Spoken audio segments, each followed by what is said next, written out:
Dawn slides over the Bosnian hills, thin and colorless. 6 silhouettes skim the valley floor, wings steady, noses low, trees rushing past like teeth on a zipper. Cockpits glow faint green. Altimeters tick. Breath fogs and clears on the mask. Black lead. Check. 2 up. 3. 4. 5. 6. Stay low. Stay fast. Stay unseen. Ahead, the ridgeline rises like a closing fist. They need angles for the run. Angles mean altitude. Altitude wakes everything that's listening. A church spire slides by. A river flashes steel. The leader's thumb hesitates over master arm. They nudge above the ridge, just a breath enough for crosshairs to settle. Somewhere far to the west, a dish turns. A green scope blooms. A controller leans closer, headset tightening, voice going flat with procedure. Black flight, 6 bogies, bearing 315, angels, 7. If they release, the valley narrows. The formation holds. Weapons free, the hills fall away, and the cover goes with them. Needles climb, 2,000 meters, just enough height to draw straight lines to the target, and just enough to ping every listening ear across the theater. On one cockpit glass, a thin horizon bar steadies. On another, a knee bounces against webbing that suddenly feels too tight. Hold your spacing. The leader's voice is level, unhurried. He keeps his thumb close to master arm. Not on it ritual control. We're in and out. Below, rooftops drift like squares on a chessboard. Between them, the target's geometry resolves. Long roofs, a yard, stacked shadows where crates once were. The crosshair drifts. Breath slows. Sight picture firms. A gull tilts through the air like a shard of tin and vanishes. The world is small, exact. Far to the west, a dish rotates with patient certainty. Screens brighten. A controller draws a line with a fingertip and keys the mic.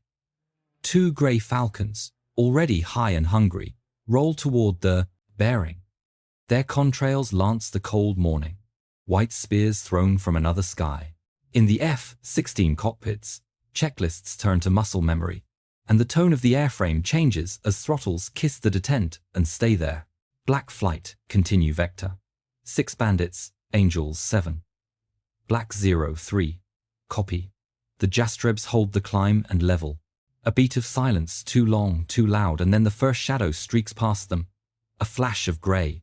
A howl, heat dragged through the air like a hand across fabric. No shots, no waggle, just a fast, surgical cut that says, I'm here. A second falcon carves across the nose of the trailing pair and climbs back to the sun, leaving turbulence that slaps lightly at canopies. Eyes outside, eyes on task. The leader doesn't look up. The sight picture widens, steadies, narrows again. A wingman clears his throat, swallows it, resets his grip. Someone's breathing goes ragged on the net, then smooths, as if the mic itself is willing them to quiet. They have seen the warning. They have felt the speed difference, like gravity itself. But the factory is right there.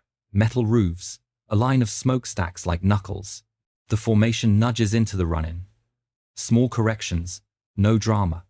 Another contrail curls above, bright as chalk on slate. Do they flinch or commit? Old glass and grease pencil. The world inside the sight is a soft wobble, the crosshair drifting with every breath, every bump of air. The pilot settles the movement the way a mason settles mortar.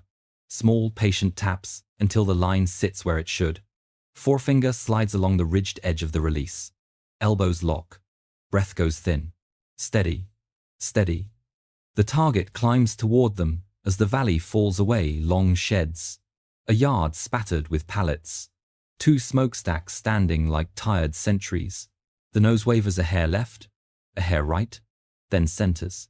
The crosshair floats, kisses the leading edge of the roof, and holds. Now.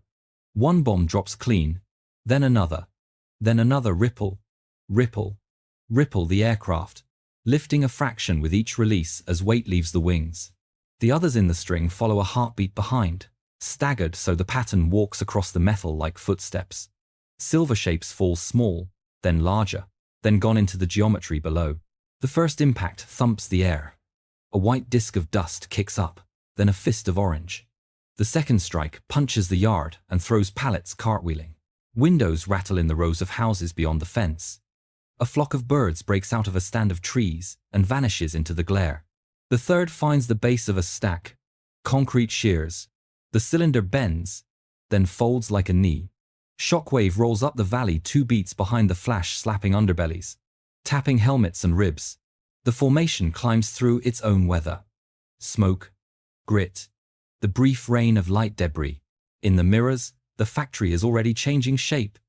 Rooflines caving in. A roof panel pinwheeling into a field. Direct on the north block. Secondary burning. Visual on impact. Pulling off. Above. And far. A controller, who was just a voice, becomes a decision. The instant the explosions bloom, rules rewrite themselves. Bandits have released. Clear, hot. In the high cold, a Falcon rolls level, and the pilot's right thumb nudges the switch. On the HUD, a small box steadies around the rearmost spec. The tone is confident, almost bored. He doesn't look at the factory again. Black 03. Fox 3. A white streak leaves the wingtip quick and clean as chalk on slate, and draws a straight answer toward the valley.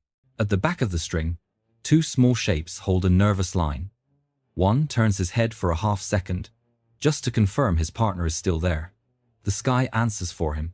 Light erupts where the wingman used to be. No shape, no outline, only a swelling orange bloom that peels itself into fragments. The shock thumps his seat a beat later. Shreds of wing tumble past like black leaves. A single wheel spins end over end and vanishes into the trees. Scatter, scatter now. The order isn't shouted. It arrives flat and final. Instinct takes the reins. The tail-end pilot snaps the nose down and dives into the first dark seam in the landscape. The horizon becomes a narrow ribbon between walls of green and rock. Airspeed climbs. The altimeter, suddenly unimportant, drops like a stone. Another jet flashes left into a different canyon. A third claws under a ridgeline and is gone. For a few seconds, the radio is full of overlapping breath and half words. Then it becomes nothing at all. The valley takes their voices and folds them away. He threads the floor of a riverbend. Throttle forward, elbows locked, eyes wider than the mask. Shadows flicker across the panel. The canopy bows inward at high speed. Every bump feels like a shove. He forces the airplane to become narrow. Wings level, nose held 3 feet above the water. Trees arrowing past. The American is somewhere behind him. You can feel a hunter without seeing it. A hiss cuts the air behind. Not thunder. Something cleaner, thinner, with purpose. He doesn't look. He hauls the jet over a run of power lines, clearing them by instinct more than sight. The sound arrives on his right shoulder, and then everywhere at once. The Sidewinder doesn't hit him. It detonates close. A hard white pop that rips the air and trims the world. The nose kicks. The jet shudders, as if it has been slapped. In the mirror, a ragged bite is missing from the vertical tail. Slivers of paint whirl away like ash. The radio dies with a short, mean crack. Silence rushes in so fast he can hear the dry click of switches and the hum deep in the airframe. Needles stutter, then settle. He checks control, left, right, a fraction of play where there was none. Still flying, he waits for the finishing shot, another tone, another streak, anything. He keeps the valley between himself and the sky, holds the river like a rail, tastes rubber and copper through the mask. Nothing arrives. The American isn't in the canopy, isn't on the mirrors, isn't pressing the next mistake. At the next turn, the noise changes above him, throttle easing, a climb peeling away. The hunter's presence lifts off his spine like a hand. Fuel, ammo, or something else. They run the river in twos, noses low, wings carving the bends like knives. Spray feathers behind each fuselage where the water lifts to meet them. Breathing goes on, a count 2 in, 2 out.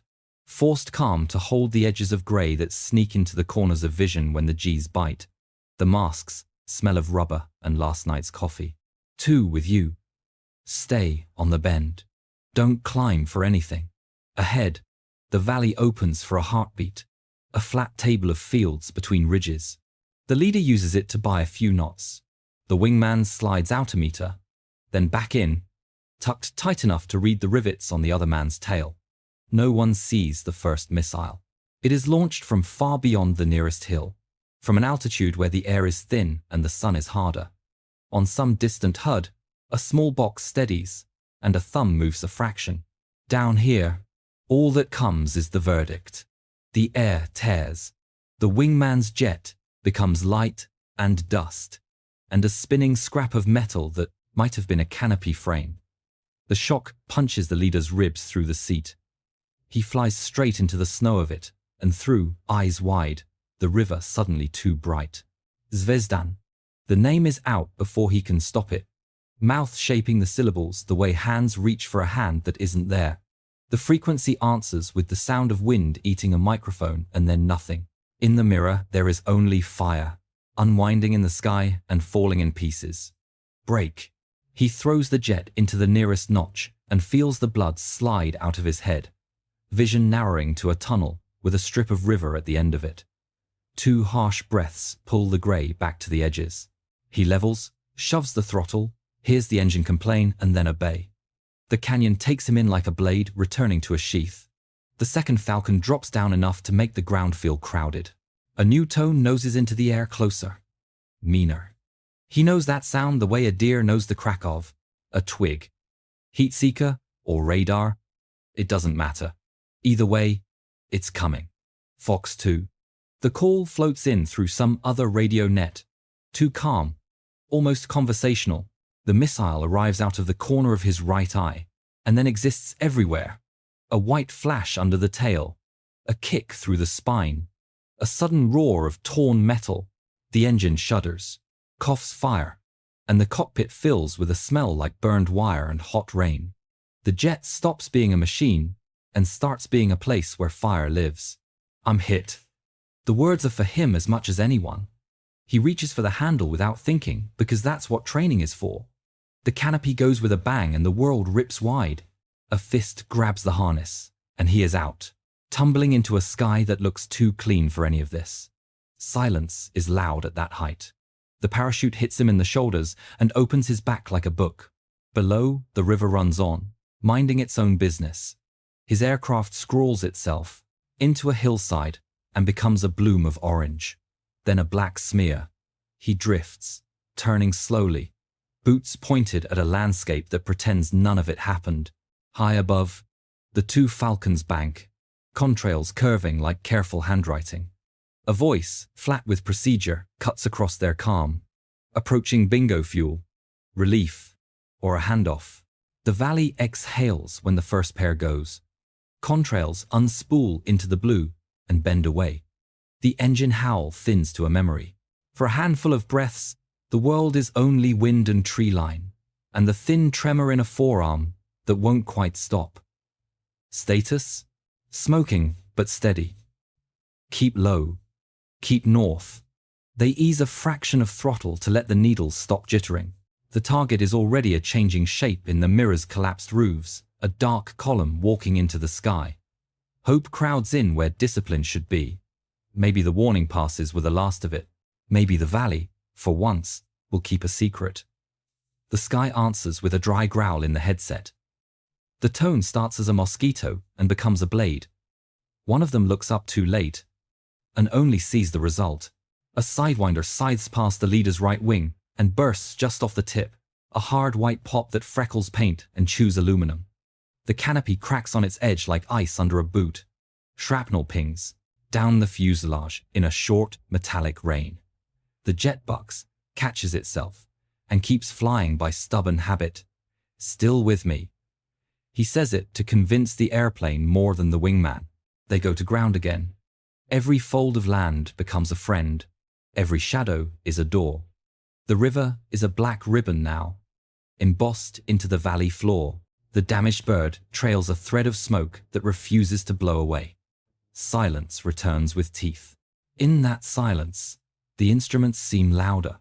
A faint whir under the panel, the needle of a fuel gauge inching where it shouldn't.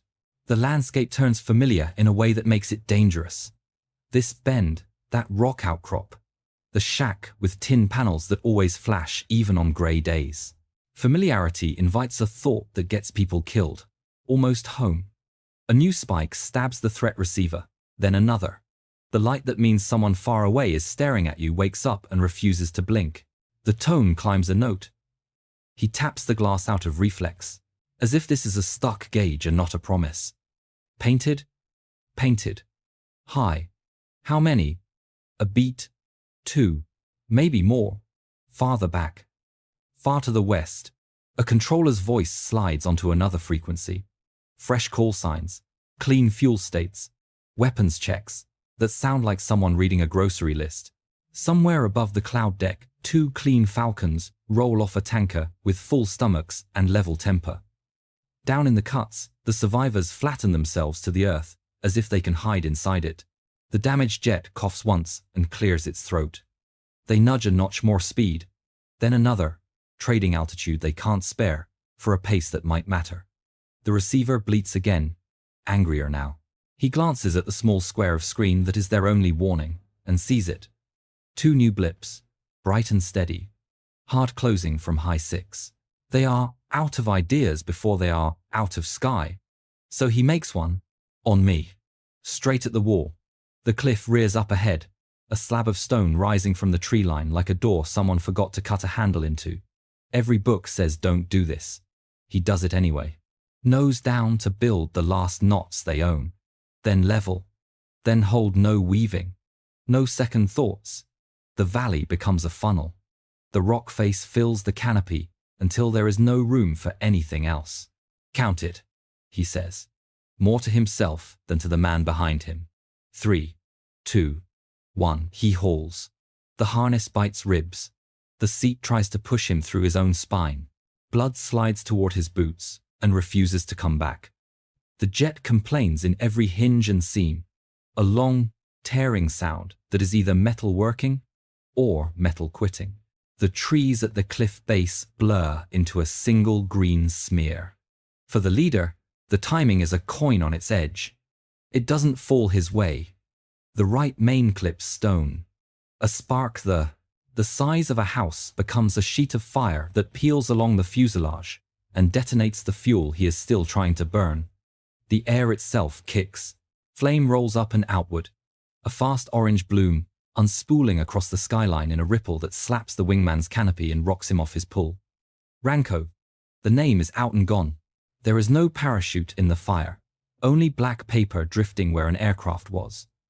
He clears the ridge with a meter to spare, blasted through heat and smoke, instruments jittering from the shockwave. The climb steals everything he had left. Nose heavy, wings heavy, lungs burning. He shoves the throttle and gets only protest. Energy bleeds away like a cut he can't see.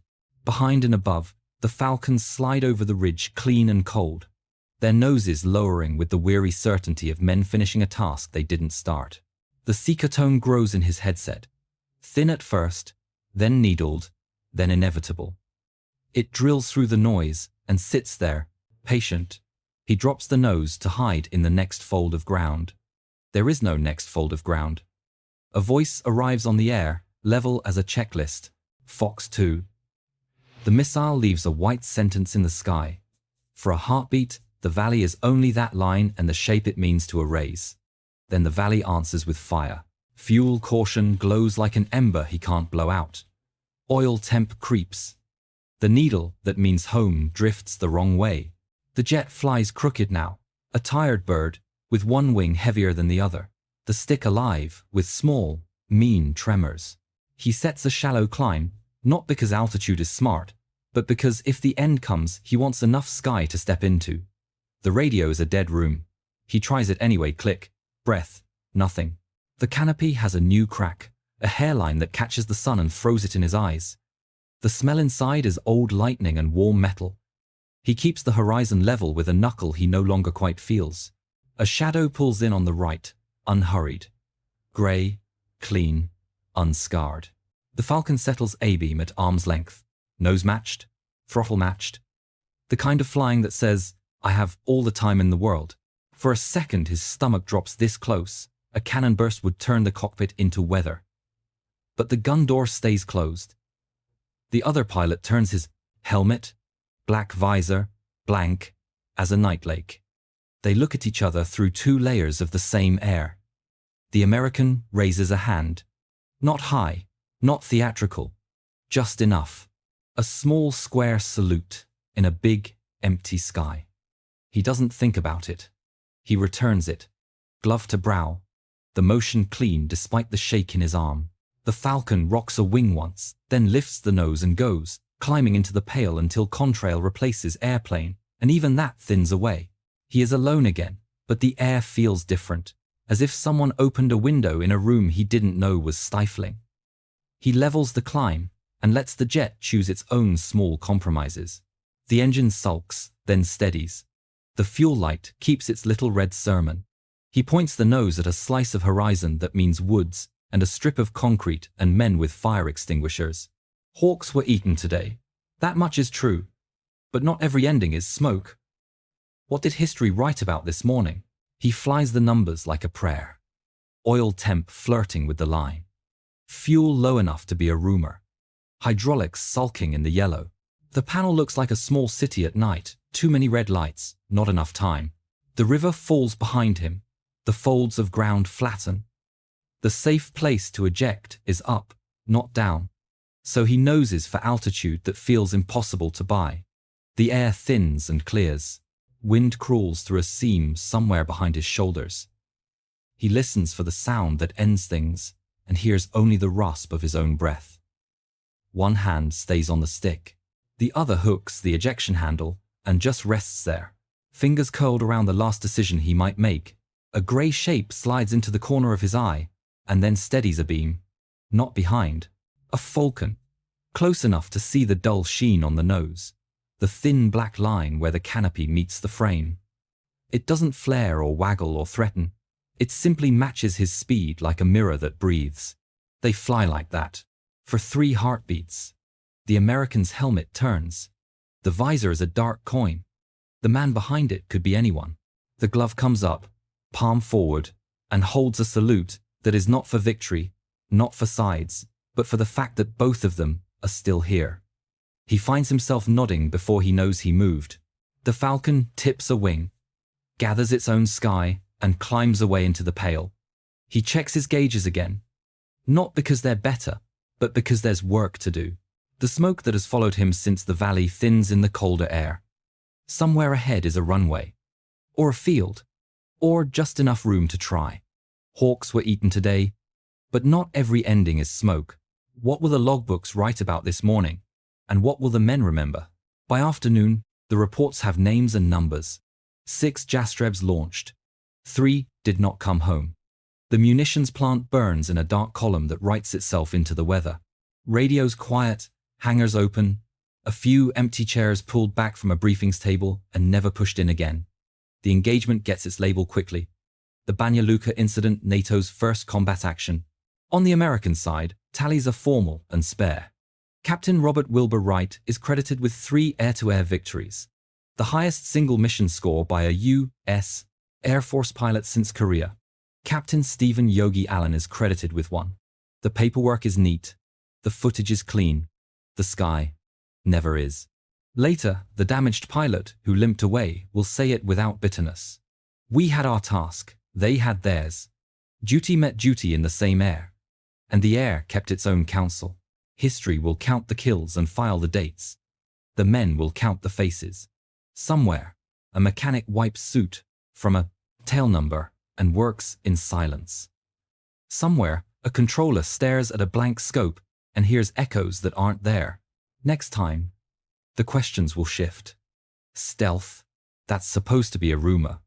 Radar that isn't supposed to see. Another night, another sky, and an aircraft said to be invisible. But for this morning, let the engines spool down. Let the last contrail fade. Memory outlasts the metrics, and the silence after a fight belongs to everyone.